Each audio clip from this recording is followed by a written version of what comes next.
You want the impression of like a duck on a pond, don't you? You want that calm, composed, confident, everything's going to plan, paddling like under the surface, getting things done. But on the outside, you want that, how do we go into this season knowing that we finished 15th last season with everything that's riding on this, not just Amorim, but everything else that's riding on next season not being a season at Manchester United. Like, we can improve 7 or 8 places in the league, which is almost unprecedented, and it still isn't going to be good enough. Hello and welcome to Stretford, Paddock. My name is Joe, that is Stephen Howson. Today we are talking Manchester United, and Steve, the news is there is no news. And there has kind of been no news for a month. And we're going to talk about why and whether it's a good thing or a bad thing. Have we checked the route was still on? We've checked the route is still on. Right.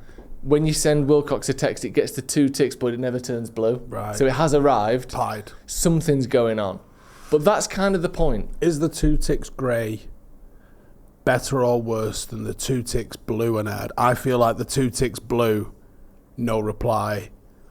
That's way more problematic because not red is okay. He's a busy. I'm hoping he's a busy guy. Yeah. We're deep into July. We are bang in the middle of July. Yeah. Meanwhile, nothing for 6 weeks. Six literal weeks. Yeah. Good job it's an infinite window in it and not like a time restricted Luckily, period. It's short at the end of August. Are we actually halfway through it now? We are probably literally at the halfway mark. Wowzers. By now, in a typical window, not only would United have maybe got a deal done, we probably would have been linked with 3 or 4 35-year-olds. Oh, mate, they're all over Reddit. Of varying different degrees. There'll be spreadsheets of how many 100 people we've been linked to. We would have been linked with Neymar. That typically happens every year. There would have been some. I mean, it went under the radar. Cristiano Ronaldo ended a contract, was a free agent, and re-signed, as if in a normal window we wouldn't have been linked with him just for a day. As his contract runs out here, somebody even floated the idea. No one even. We need a striker as well. Exactly. Could a shock third return for Ronaldo be on the nothing? No, none of this carnage, crazy, ridiculous transfers. It's just here's who United want. It's Brian and Burmo, and we haven't got it done yet. Obviously, initially, give me your thoughts on the fact that United seemingly may have, I don't want to say closed the leaks and turned all that off, but do you feel like we're being a little bit more professional, even if it's not the way people want it to be? And by the people, you mean us, because we need stuff to talk about? Yeah. And just generally, you want there to be this flow of information, this exciting storyline that we're on. It isn't that. Ultimately, all that matters is getting the players over the line. As boring of an answer as that is. Yeah. From a making content point of view, it'd be awesome to come in and be like, oh my God, we've been linked with it. Even like the Vlahovic is getting binned off, maybe United want him. There's not a lot in that. No, there's not a lot of people going, that's actually something United are considering, because I don't think people are getting that information. I feel like all of the leaks that we've had thus far have come from not Manchester United. The Liam Delap stuff did not come from Manchester United. It came from Delap and then Chelsea ultimately when he ended up going to Chelsea. The Mbeumo stuff doesn't feel like it's coming from United. That feels like Brentford have been like, hey, we want more money, let you know. So, and even the Cunha thing, look how fast that was sewn up. Yeah. It was kind of like, I think United are interested, and we've signed him. Yeah. Oh, like, that tells me how we're operating or wanting to operate, which is a lot quieter than it did under the Iwa-Wuwa period, where he very clearly enjoyed the chase, the sparkle. He's 1,000,000% the kind of prick that in a nightclub gets those champagne bottles with fireworks on them. Yeah. 1,000,000%. He likes the occasion of it all, doesn't he? He likes the storyline, the headlines. He likes the sort of the fame and the glamour of. He's literally said that in one of the 2 interviews that he ever did, or 3. I think he did 2 with Andy Mitten and 1 with MUTV. Yeah. In one of those, he literally talks about loving like the bollocks around a deal because it keeps United's name in the press. Yeah. And I remember at the time going, mate, it is exhausting as a United fan. Yeah. Is there a middle ground we can find, though? Maybe. Because honestly... Do you think this is deliberate, then, the way we're doing it now? Do you think this is a deliberate departure from how it has been? I think so. Yeah. And that's...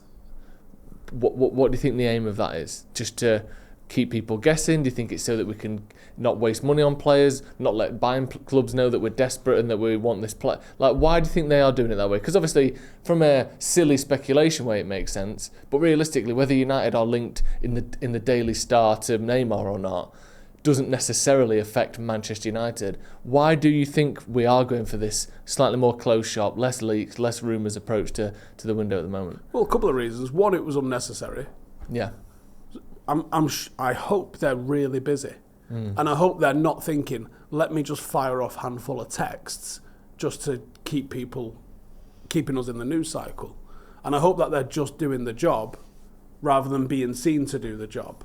I think that's very important. Now, obviously, they've got 6 weeks to prove that that's what they've been doing, and they haven't just been playing Fortnite or something, and it gets to the end of the window and they go, oh, shit. Yeah. Was I meant to do that? I thought Dan Ashworth was doing that. What do you mean he's left? Yeah, we don't want that. Check the router. Yeah. I think it's not necessary, but it's the biggest one. Yeah. And two, there has to be a change in the perception of how Manchester United operate in the transfer window, because we are about as gold standard of shit as it's possible to be. Like, everyone looks at the way Brighton, Brentford, Bournemouth seem to be like the gold standard of how clubs operate in the window at the moment. Manchester United are literally, don't do that though. Yeah. Don't publicly court players, publicly reject the initial price, publicly lowball them, and then publicly go and pay the price 3 months down the line that they told you 3 months ago. Yeah. Don't let it be known that you valued someone at 25 million and paid 80 for them. I mean, you can argue that the way that we're dealing with the sales is not optimal. The fact that, and again, did the club leak it that Garnacho had been told to find a new club, or was it probably Garnacho that had leaked that they'd been told to find a new club, considering one of the reasons why he's been told to find a new club is the relationship with the media that he had, probably, or at least a factor. Yeah.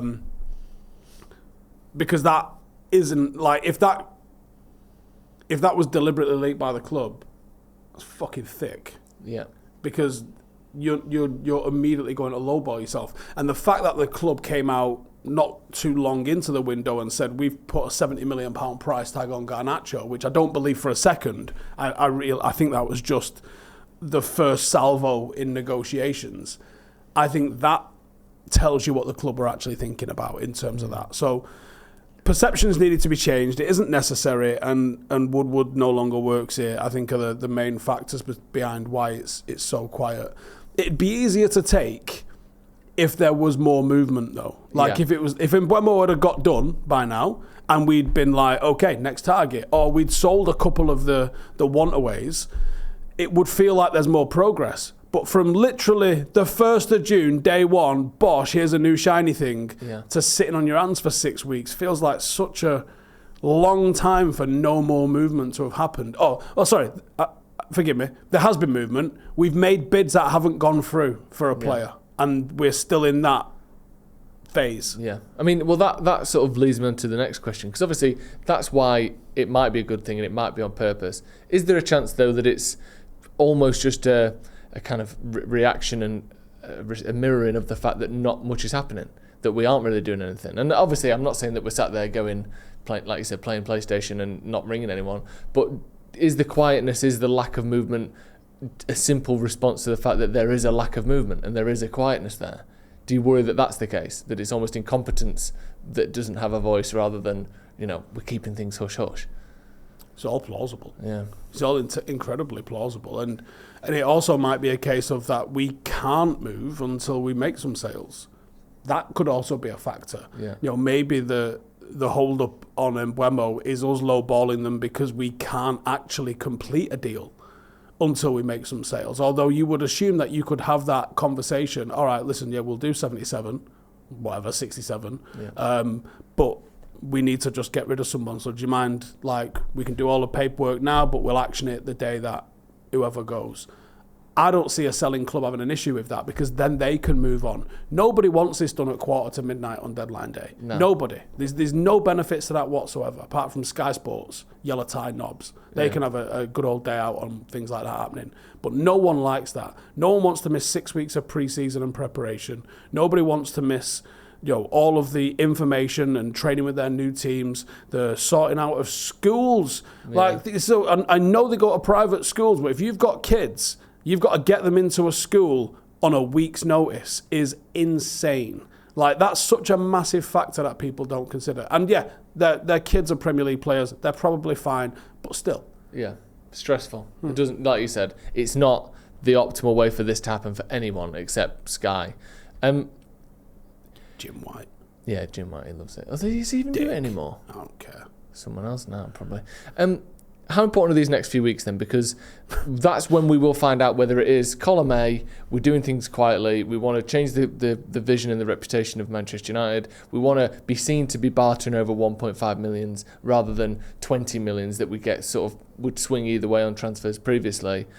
Or B, we find out that actually we didn't know what we were doing on the Burmo deal. We didn't have any backups lined up. We've ended up signing Jamie Vardy on a free, and we go into next season with Amorim basically, waiting to be sacked because his squad isn't good enough. How important is the next 2 or 3 weeks to find out which of these piles that we've been in for the last month? You could make the case that they're becoming increasingly important as the days tick by. Yeah. The 1st of June, was it critical that we signed Mbeumo on the 2nd of June?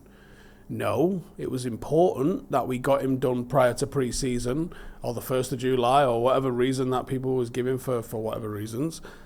Okay, they've been in training for a week now. Yeah.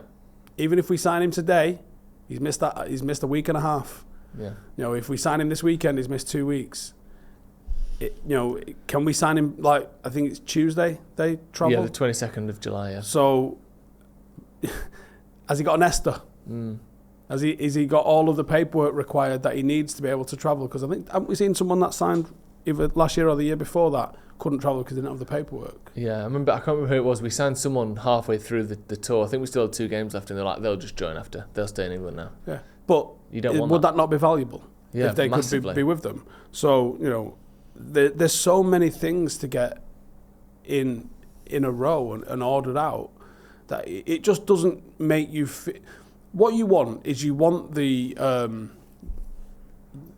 impression of like a duck on a pond, don't you? You want that calm, composed, confident, everything's going to plan, paddling like fuck under the surface, getting things done. But on the outside, you want that, how do we go into this season knowing that we finished 15th last season with everything that's riding on this, not just Amorim, but everything else that's riding on next season not being a season at Manchester United. We can improve 7 or 8 places in the league, which is almost unprecedented, and it still isn't going to be good enough. We need a 10-place movement before people will be like, okay, that was all right, that. Yeah.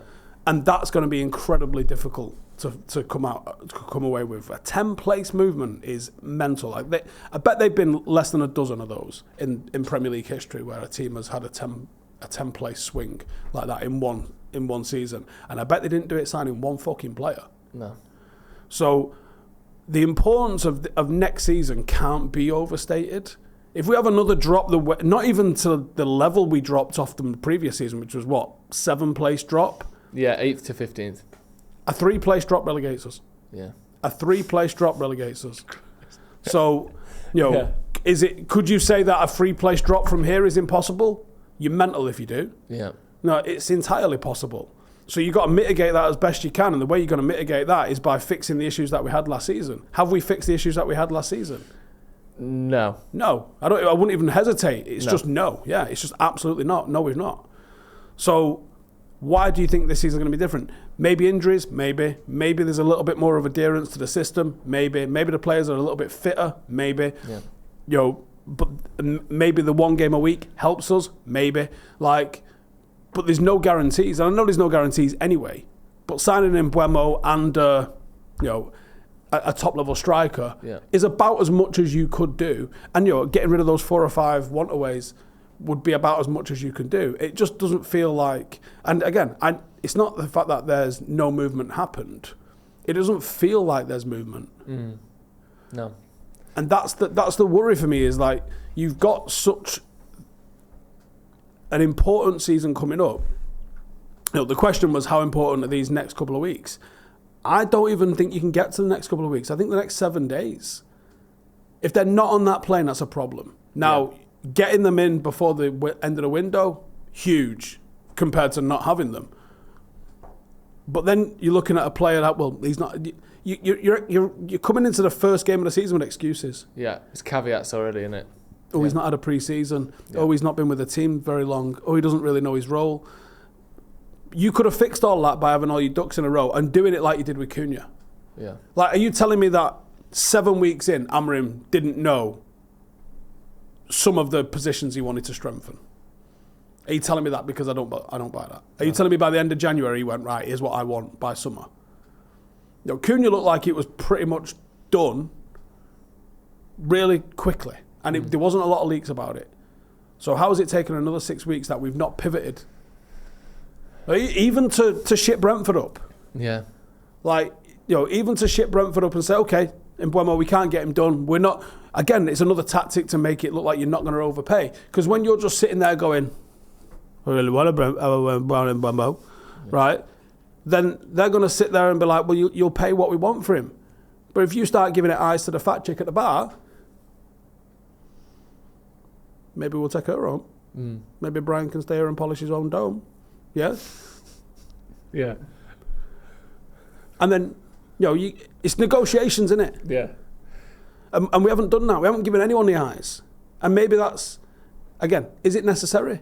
Maybe that one is. Maybe being linked with fucking Neymar and Mo Salah and all the unrealistic ones that we often get, maybe they're not necessary. But maybe to strengthen our own position with the likes of Brentford. Or who's the fucking striker we're signing? Or are we not? Well, Lekitike looks like he's going to Newcastle, so that's, that's one off the list. Like we just said before we hit record. Yeah. Liverpool are having one of those football manager windows. Yeah. Where you've put the cheat in for like extra cash injection, and they've got 350 million to spend. Yeah. Either going to be a dynasty getting built or an absolute shit show. I don't know which one I want. I don't know which one we're going to get. Fingers crossed. Right, Steve, thank you very much. Thank you for joining us at home. Get your thoughts in the comments below. Is the fact that there seems to be less leaks, less speculation, less rumours a good thing, or is it just an indicator that United aren't really doing anything? Thank you very much for joining us. We'll see you in a bit.